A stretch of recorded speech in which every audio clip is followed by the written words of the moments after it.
Diplomats' Archives Hidden Stories. This is the 30th story. In 2025, as we celebrate the 65th anniversary of diplomatic relations between Korea and Malaysia, and building on our previous episode, we once again turn the pages of history to uncover another hidden chapter in the exchanges between our two countries.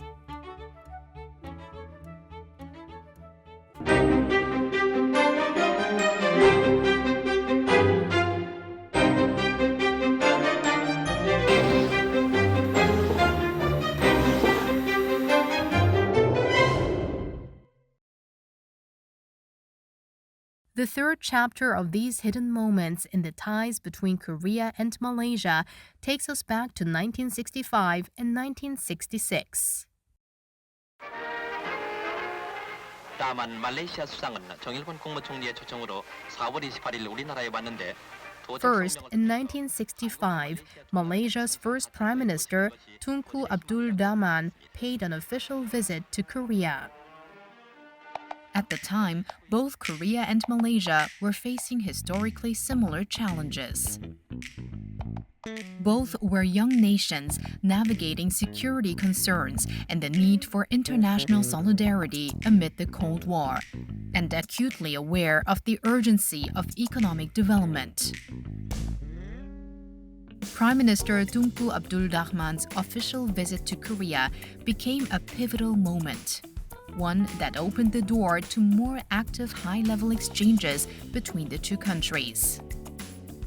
At the time, both Malaysia and South Korea were relatively young nations. We just created Malaysia in 1963 by having two other parts in Borneo, Sabah and Sarawak, and also Singapore at that time as part of Malaysia. And Singapore became independent in 1965, but Malaysia still stands with Malaya, the Peninsular Malaysia, the Sabah and Sarawak in Borneo. So basically, we wanted to share the spirit of nation building with South Korea. So that's why the Tunku came to South Korea. 상하이의 나라 말레이시아 수도 쿠알라룸푸르에 안착 동남아 순방에 첫 발을 내디뎠습니다. And in 1966, President Park Chung-hee made his first official visit to Malaysia. It was also significant because we were at that time in Southeast Asia, we were about to establish what was known as ASEAN. ASEAN, as you know, was established initially as a political association of like-minded countries at that time to fight communism. So South Korea being one country that was very anti-communist at that time. So maybe Tunku Abdul Rahman got some insight from South Korea as well. And their engagement set the tone for decades to come of peaceful relations and served as an example of South diplomacy at that time, because at that time South Korea was still also a developing country. In this way, sharing the commonalities of being newly established nations and pursuing anti-communist policies, the two countries were building a close relationship at the time. And during the two meetings held between the leaders of the two countries, another issue that could not be ignored was economic matters. In the 1960s, for both Korea and Malaysia, young nations at the time, economic development was an urgent and pressing task. And at the time, they were carrying out national economic development plans, looking for ways to achieve economic growth. Since 1962, Korea had been implementing its 5-year economic development plan. By the time the two leaders met in 1965 and 1966, the first plan was underway, focused on laying the foundation for economic development, building industrial infrastructure, improving agricultural productivity, and fostering light industries. Around the same period, Malaysia was launching its first Malaysia Plan, building on the first and second Malaya plans of the earlier Malaya period. One of the key goals of this plan was to improve living conditions for rural and low-income communities while developing agriculture and essential infrastructure. So the first Malaysia Plan from 1966, which lasted until 1970, it was aimed at reducing income disparity among regions and ethnic groups. And also it prioritized balanced regional development, agriculture modernization, and human capital formation. We know that after the visit of Tengku Abdul Rahman in 1965 and the President Pak Chung Hee's return visit in 1966, they didn't only talk about the political development, but they also talked about the economic imperatives. So they reflected on mutual desire to learn and support each other. And interestingly, our team found records showing that even before the two leaders met, a Korean delegation had visited then Malaya to learn from its model of economic development. According to one study, in October 1962, two members of a Korean delegation visited the country to observe how its rural development policies were being carried out.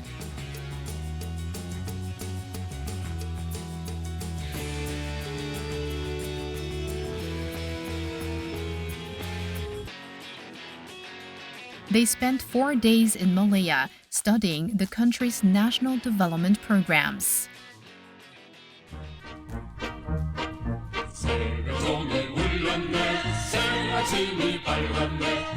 In 1970, Korea launched a rural economic modernization project known as the Saemaeul Undong, or New Village Movement. The program aimed to reduce the gap in living standards between rural and urban areas, improve the living conditions of rural communities, and provide them with greater opportunities for income. This later played a significant role in the modernization of Korea's rural areas and the improvement of living standards. It is also possible that the Korean delegation, having observed and learned from Malaya's rural development programs in 1962, influenced certain aspects of the later Saemaeul Undong. Through our interview with the ambassador, we were able to uncover another intriguing fact. When he came, Tunku Abdul Rahman, in 1965, at that time, there was a very small Muslim community in Korea at that time. Although it was small, but it was growing. So there was a need for a mosque for Muslim community in South Korea at that time. And Malaysia donated seed money to build a mosque in Seoul. Eventually, the mosque was built in early 1970s in as what you know as the Central Mosque in Itaewon. So, I wouldn't say that it was wholly funded by Malaysia, but at least the Malaysian government provided seed money to build that mosque. Seoul's Central Mosque, located in Itaewon, Yongsan-gu District, Seoul, was the first Islamic mosque built in Korea in 1976. Although it was completed 11 years after Malaysia's first Prime Minister visited Korea, this building is a fascinating reminder of the long-standing ties between Korea and Malaysia.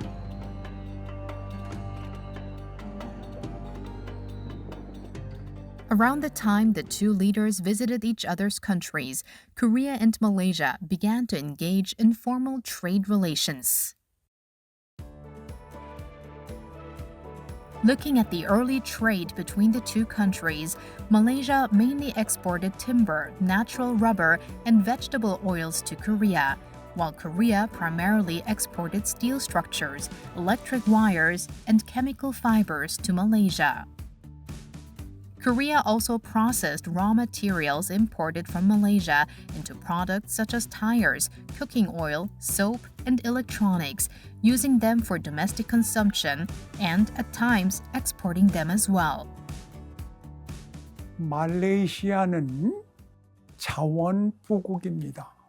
자원 개발을 아주 계획성 있게 꼭 국책 방향에 따라서 개발을 하는 그런 나라입니다.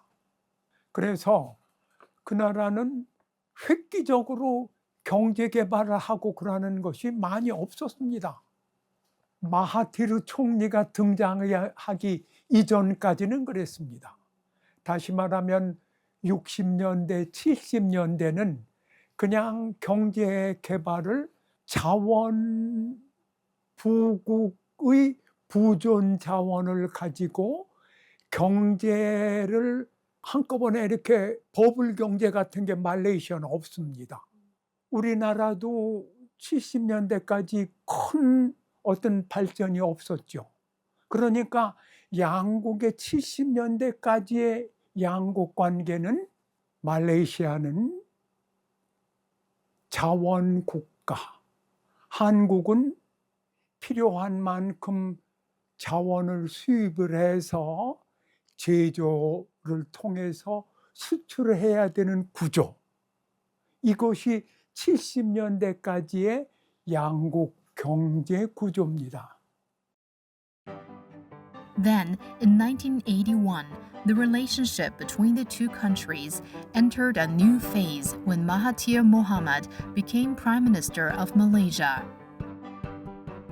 Mahathir Mohamad, who served as Malaysia's Prime Minister from 1981 to 2003 and again from 2018 to 2020, actively promoted industrialization and economic modernization.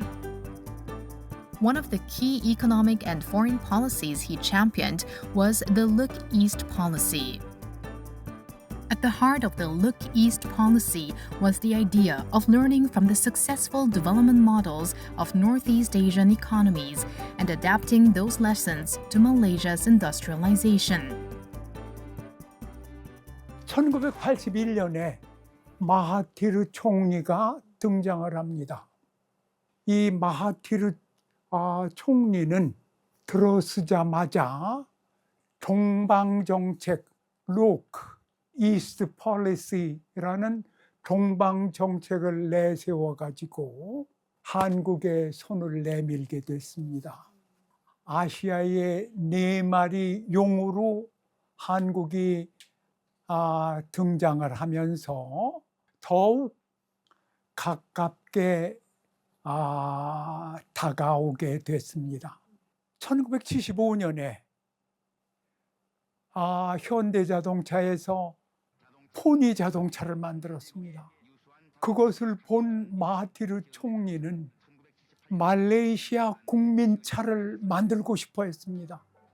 한국도 만드는데 우리도 만들 수 있겠지. During his visit to Korea in the 1980s, Prime Minister Mahathir, who was very interested in developing Malaysia's automotive industry, also visited the Hyundai Motor Plant in Ulsan. 그래서 오랫동안 현대자동차하고 교섭을 했는데 협상이 잘 이루어지지 않았던 것 같습니다. 그래서 일본과 손을 잡게 됐는데 말레이시아 국민차 프로톤 사가를 만들었습니다. Although the collaboration with Hyundai Motor did not progress as expected, Hyundai and Malaysia went on to achieve significant cooperation in other areas.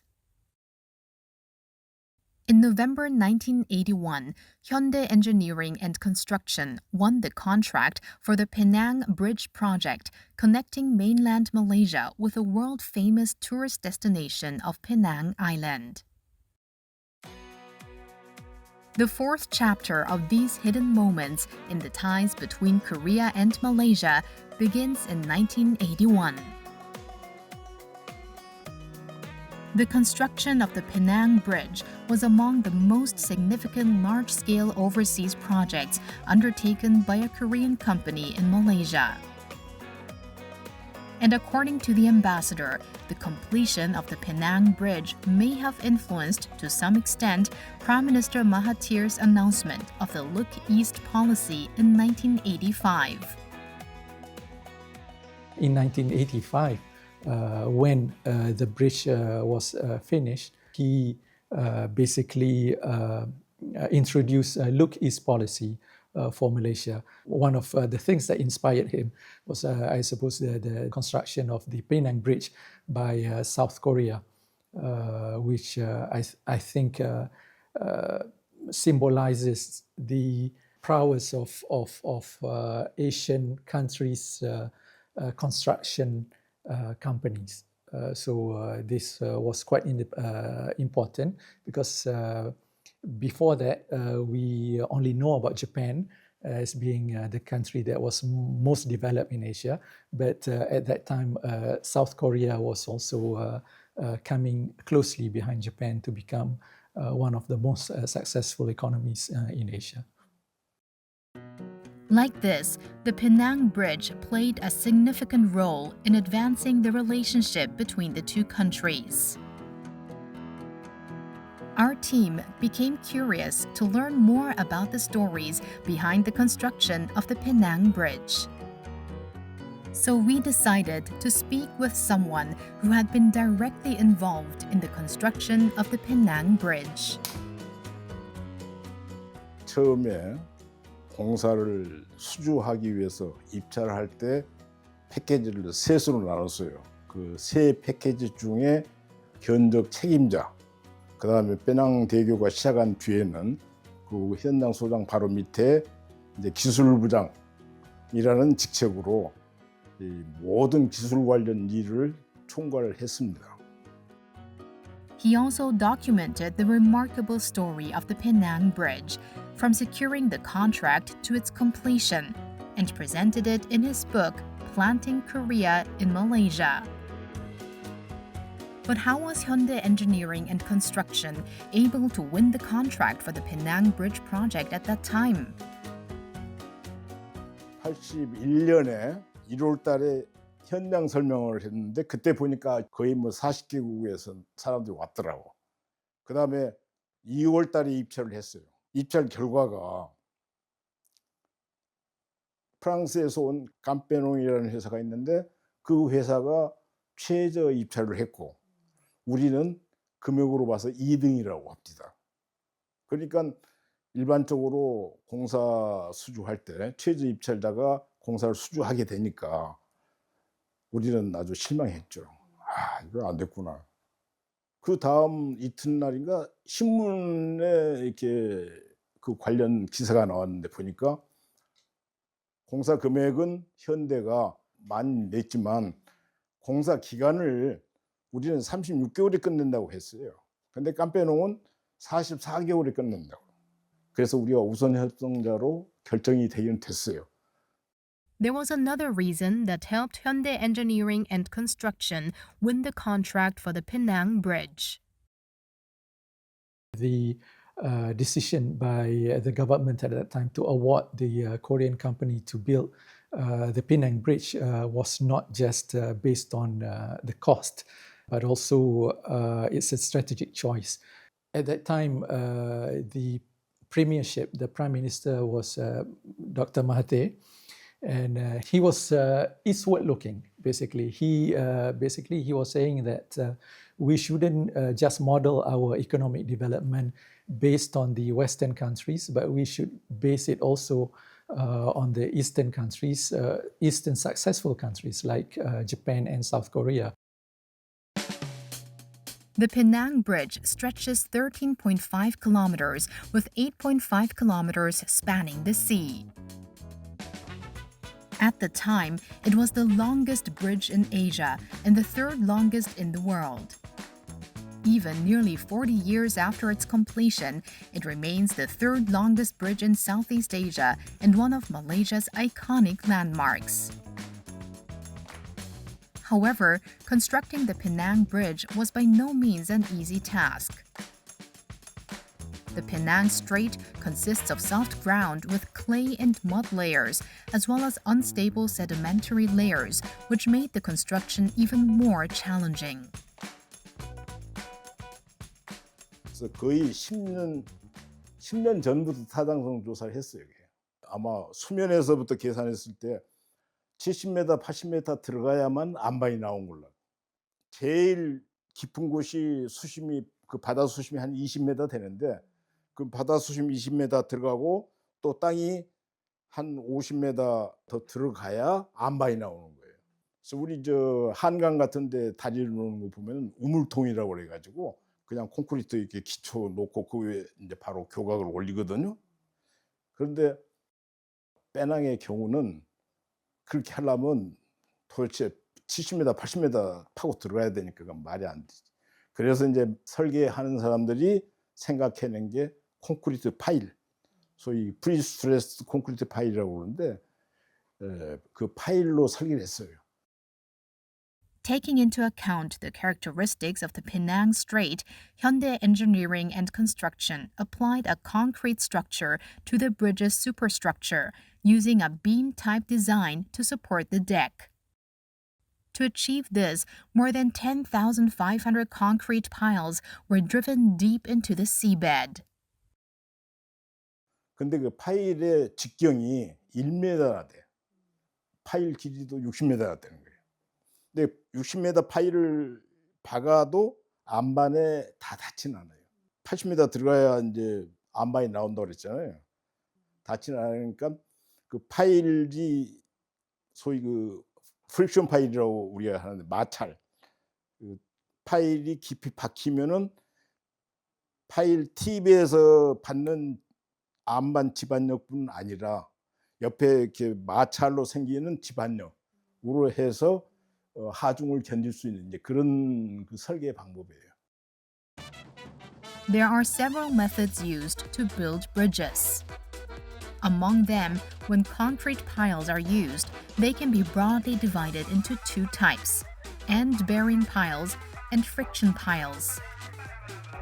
End-bearing piles are designed so that the tip of the pile reaches solid bedrock, allowing the rock itself to carry the load. Friction piles, on the other hand, are used when the pile cannot reach bedrock and instead rely on the friction along the pile's surface to support the load. In the case of the Penang Strait, bedrock lies as deep as 80 meters below the seabed. To address this, friction piles were used in constructing the bridge. 토질 관계는 설계 회사 하는 사람들이 다 아이디어를 낸 거고, 이제 그러면은 우리 입장에서는 60m나 되는 파일을 박아야 되는데, 더구나 직경이 1m. 근데 그 당시에 세계적으로 직경이 1m, 그 다음에 뭐 파일 길이가 뭐 60m 되는 파일을 만든 회사가 없었어요. 그런데 우리는 이제 그 일본의 히라오카라는 회사가 파일을 만드는 그 머신 기계를 생산했는데 이제 그걸 우리가 들여와 가지고 30m 파일을 만들었어요. 만들어서 두 개를 이어서 용접으로 이어서 60m를 이제 박는 그런 작업을 했고, 파일을 박기 위해서는 이렇게 한마로 때리고 그거를 크레인으로 이렇게 들고 있는 그 한타선이 있어요. 근데 이 붐 길이가 거의 60m 다 되는 그런 아주 대형 선박인데, 그것도 사우디 공사할 때 우리가 일본에서 샀어요. 그걸 우리가 가지고 있었기 때문에 이제 그걸로 파일을 박을 수가 있었던 거예요. However, due to various unforeseen circumstances during construction, Hyundai Engineering and Construction was unable to complete the project within the originally promised 36-month time frame. 실제로 공사는 나중에 이제 6개월 연장을 했는데, 원래 계약할 때 공사가 늦어지면은 지체 상금이라는 걸 물어요. 그러니까 만일에 공기가 늦어지면 아주 현대건설 정말 큰 적자를 낼 수 있는 그런 위험한 상황이었는데 어떻게 6개월을 연장을 했느냐. 그 도면을 이제 보면 알겠지만 아까 그 교량 도면을 보면 전체 8.5km 중에서 가운데 부분 2km 정도는 높이가 제일 높은 데는 40m, 점점 20m씩 낮아져요.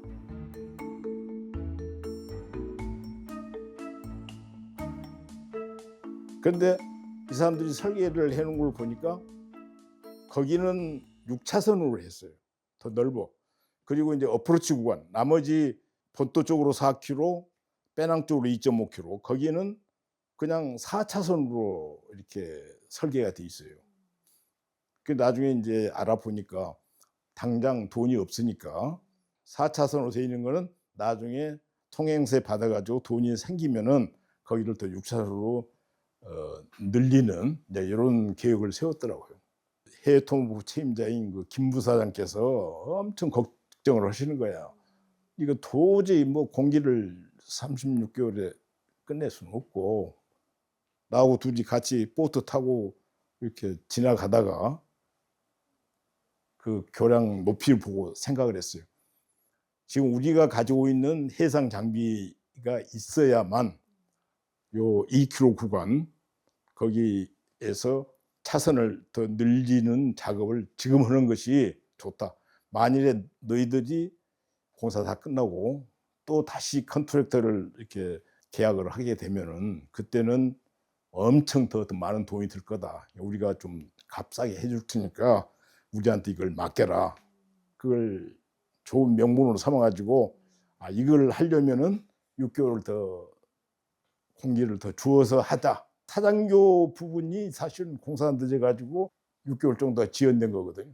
그래서 그 사이에 요거 하면서 사장교까지 다 6개월 끝낸 거예요. Hyundai Engineering and Construction strategically addressed the various challenges encountered during construction, successfully securing an extension of the project timeline. The construction of the Penang Bridge, filled with careful planning and innovative ideas, marked a new chapter in history for both Korea and Malaysia in Penang. 페낭 대교가 해가지고 명성도 날리고 실제로 이익도 많이 났어요.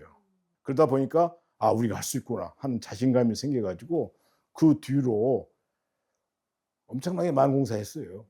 그 교량이 다 끝난 뒤에 수상화 다녀가고 나서 페낭 시민들한테 교량을 오픈했어요.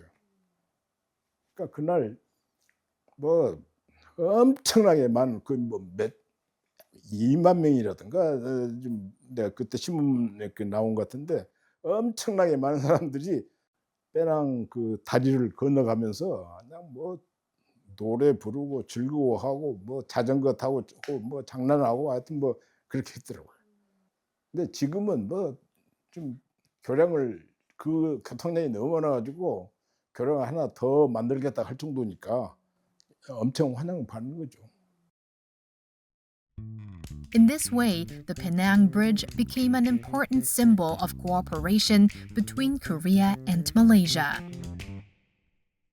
The successful completion of the Penang Bridge paved the way for other Korean companies to undertake major construction projects in Malaysia. A lot of people know about the Petronas Twin Towers. So one of the towers was built by Samsung company. And the most recently, actually, the Merdeka 118 tower. This was also built by Samsung CNT. And also the metro part of Malaysian metro system was built by Korean companies as well. Hyundai Rotem supplied unmanned electric train sets to Malaysia's mass rapid transit system, including the Putrajaya line. So these are just among others. Actually, there are a lot more projects that were built by South Korean companies. The success of these major construction projects contributed to strengthening the relationship between Korea and Malaysia even further. These construction projects also helped bring the people of the two countries closer together. Baek Lee-ho also held very fond memories of the Malaysians he worked with at the time. 지금도 그 당시에 페낭에서 일했던 우리 직원들은 모임을 가지고 있어요, 한국에서. 근데 그 당시에 엔지니어 발주처의 지도자급들은 그 당시에 60세였거든요. 지금 40년 지났으니까 거의 다 고인이 됐어요. 참 안타까운데 가끔 그리울 때가 있어요. A few years ago, Baek Lee-ho reconnected with a Malaysian colleague from the Penang Bridge project and even met him again in Korea. 미스터 포라는 분인데, 야, 도대체 그 40년 만에 지금 보는 거 아니에요. 그 이메일을 보내고 해가지고 왔어요. 와서 그 부인하고 둘이 같이 왔더라고. 너무 반가워가지고 얼굴이 많이 변했습니다. 막 포옹을 하고 그랬는데 우리 집사람도 그 공사할 때 그분들을 한국에 초청해서 우리가 관광 다 시켜주고 그 사람들이 또 우리 부부 초청해서 이제 그래서 서로 사이가 좋았어요. 근데 이번에 와서 생존한 사람 한 사람 그래가지고 왔다 갔어요. 근데 다시 만나기 힘들 것 같아. 이제 나이 들자니까.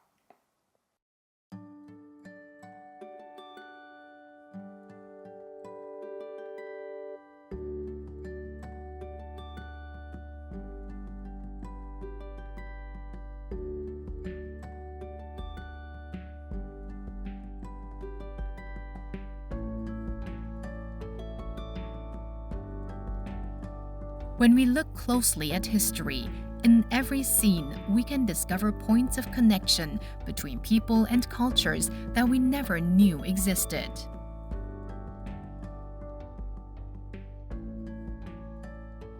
Basically, I cannot see how